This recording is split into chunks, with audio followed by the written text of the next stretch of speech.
blessed are those who come in God's holy name. And blessed are you, Thomas and Tatiana, for today you come here with open hearts for each other. The union of your hearts is the essence of all that is good and holy.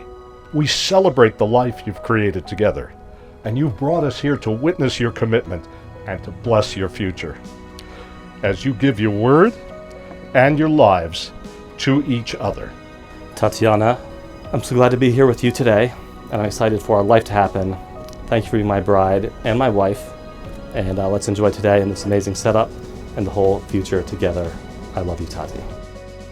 I vow to continue to support you, inspire you, dream with you, celebrate with you, and walk beside you through whatever our lives may bring, and to love you forever. Thomas and Tatiana are truly husband and wife. Thomas, please kiss your wife.